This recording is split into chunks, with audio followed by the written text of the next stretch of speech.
ఈ అకాడమీ ద్వారా ఏం జరుగుతుంది? ఎస్, చాలా మంచి క్వశ్చన్ అండి ఇది. సో అకాడమీ అనగానే ఇట్స్ ఆల్ అబౌట్ ఎడ్యుకేషన్.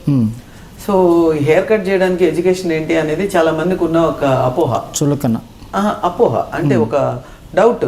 అంటే హెయిర్ కట్ ఏందబ్బా, మామూలుగా ఎవరు ఇట్లా చూస్ చేసేసి అందాజ్ కట్లు చేస్తారు కదా. నో, హెయిర్ కట్ అంటే హెయిర్ అంటేనే సైన్స్. ఎప్పుడైతే సైన్స్ స్కిల్ యాడ్ అవుతుందో అప్పుడే నువ్వు పర్ఫెక్ట్ రిజల్ట్ ఇవ్వగలుగుతావు అనమాట. సో ఇప్పుడే ఎలాగైతే నేను ఈ బిజినెస్ స్టార్ట్ చేసినప్పుడు నాకు అసలు అవగాహన లేదండి. నేను దేశాలకు వెళ్ళాను, నేను అన్నీ నేర్చుకున్నాను. నేర్చుకొని దీనిలో ఉన్న మెలకువలన్నీ నేర్చుకున్నాకే నేను సక్సెస్ అయ్యాను. నువ్వు చేసే పని మీద నీకు అవగాహన ఉండాలి. అవగాహన లేకపోతే ఏం చేయలేము. సో ఆ ప్రాసెస్లో నేను ఒక లండన్ అయితే ఏమి, లేదా ఒక సింగపూర్ అయితే ఏమి, ఇంకా వేరే దేశాలు అయితే ఏమి, నేను వెళ్ళి అలాగైతే నేర్చుకున్నాను.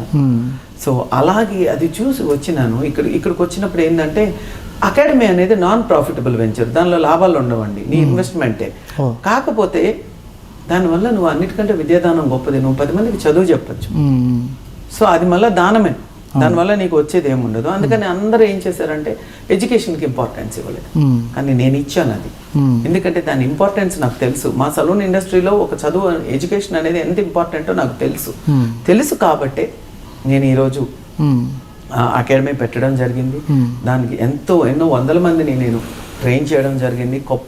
గొప్పోళ్ళు అవ్వచ్చు, పేదోళ్ళు అవ్వచ్చు, లేదంటే అసలు డబ్బు లేని వాళ్ళని కూడా నేను చదివించాను. వాళ్ళు కూడా చాలా మంచి పొజిషన్లో ఉన్నారు.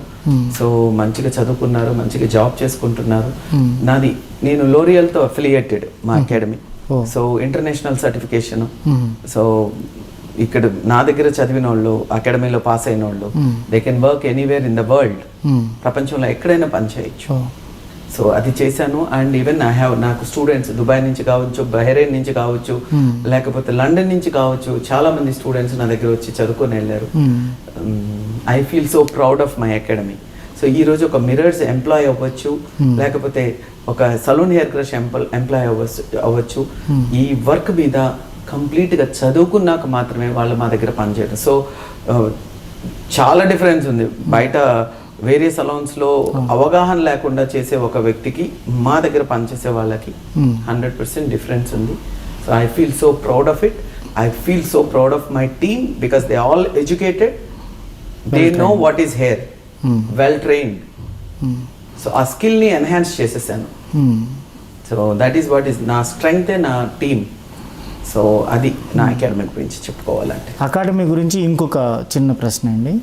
ఇప్పుడు మీరు అన్నారు డబ్బు లేని పేదవాళ్ళు కావచ్చు, పూర్తిగా అసలు లేని వాళ్ళు కావచ్చు, వాళ్ళందరినీ కూడా ట్రైన్ చేస్తామని. మీకు గుర్తున్నంత వరకు అట్లాంటి పేదలని మీరు ట్రైన్ చేయడం ద్వారా వాళ్ళ జీవితంలో స్థిరపడి వాళ్ళ జీవితం అందరు చాలా మంది ఉన్నారండి. దాని పర్టికులర్గా ఒక పర్సన్ అని దీనికి చెప్పలేము. నేను చదువు చెప్పించిన కొంతమందిలో అందరూ బాగున్నారు. అందరూ వాళ్ళ ఫ్యామిలీలో వాళ్ళు ఎప్పుడు నన్ను పొగుడుతూనే ఉంటారు, ప్రతి ఇంటర్వ్యూలో చెప్తానే ఉంటారు.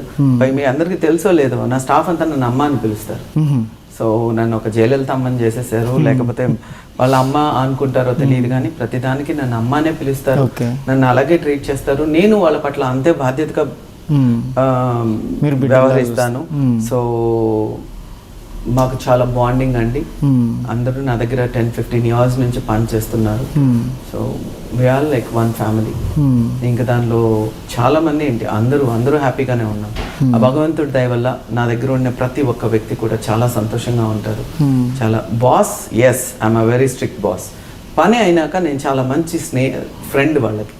సో ఇది గ్రహించిన ప్రతి ఒక్కడు కూడా ఇప్పటి వరకు నన్ను వదిలిపోలేదు. బట్ చూడడానికి I'm very tough home. Work లో స్ట్రిక్ట్ ఉంటానండి. చేస్తే ఇలాగే చేస్తాను, లేకపోతే చేయను, నాకు అవసరం లేదు. నేను ఇది ఇలా ఉండాలంటే ఇది ఇలా ఉండాలి, అలా అయితేనే సక్సెస్ అవుతున్నాము. ఈ రోజు మా సక్సెస్ కి డెఫినేషన్ డిసిప్లిన్. డిసిప్లిన్ లేని ఏ ఆర్గనైజేషన్ కూడా ముందుకు రావడం నేనైతే చూడలేదు ఇప్పటి వరకు. మరి మిగతా వాళ్ళు ఏమైనా చూస్తారేమో, నేనైతే చూడలేదు. సో డిసిప్లిన్ ఉండాలి డెఫినెట్గా.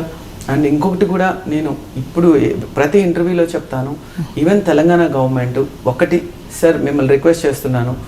సో ఈ ఇండస్ట్రీలో మంచి ఏంటి చెడు ఏంటి గమనించండి. ప్రతి సలూన్కి ఒక పర్మిషన్ అనేది ఉండాలి, ప్రతి ఎంప్లాయీకి ఒక సర్టిఫికేషన్ అనేది ఉండాలి.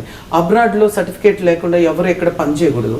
ఎవరికేం తెలుసండి, నేను బ్యూటిషియన్ అని వచ్చి చెప్పి నాకేం రాలేదంటే నేను ఒక సెలబ్రిటీ నా బ్యూటిషియన్ చేతిలో ఇస్తే ఏం చేస్తుందో ఎవరికేం తెలుసు? స్ట్రేంజర్, తెలియని వ్యక్తిని ఏమంటారు? స్ట్రేంజర్ అంటాము. సో అలాంటి వాళ్ళు కాకుండా ఒక సర్టిఫైడ్ పీపుల్ మాత్రమే సలూన్స్లో పనిచేయాలి. దానికి మీరు ఇనిషియేట్ చేయాలి సార్ ఈ విషయాన్ని మీరు. సో డెఫినెట్గా నేను తెలంగాణ గవర్నమెంట్ని రిక్వెస్ట్ చేస్తున్నాను, లేదా ఆంధ్ర గవర్నమెంట్ని రిక్వెస్ట్ చేస్తున్నాను. సో ఒక సర్టిఫైడ్ పర్సన్ మాత్రమే ఇక్కడ చేయాలి. అండ్ ప్రతి సలూన్ కావచ్చు, స్పాల్ కావచ్చు, వాటికి ఉన్న ఆ నేమ్ పక్కకి తీసేయాలి అని అంటే ఒక వెల్ ట్రైన్డ్ పీపుల్ ఉండాలి, ఒక ప్రొఫెషనల్ వేలో దాన్ని రన్ చేయాలి.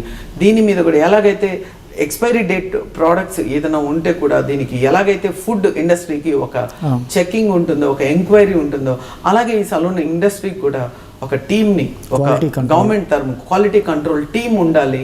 వాళ్ళు క్వాలిటీ కంట్రోల్ గురించి ఉండాలి. అలాంటి పాటించినప్పుడు గవర్నమెంట్ రూల్స్ కానీ గైడ్ లైన్స్ కానీ మాకు ఉండాలి. అది పాటించినప్పుడు వాటిని క్లోజ్ చేయాలి అనే దాన్ని నేను డెఫినెట్గా గవర్నమెంట్ వాళ్ళ మీద యాక్షన్ తీసుకోవాలి అనేది నేను గవర్నమెంట్ని రిక్వెస్ట్ చేస్తున్నాను. అండ్ ఇప్పుడు అలాంటి అవసరం వచ్చింది, చెయ్యాలి, కంపల్సరీ చేసి తీరాలి అనేది నా ఒపీనియన్.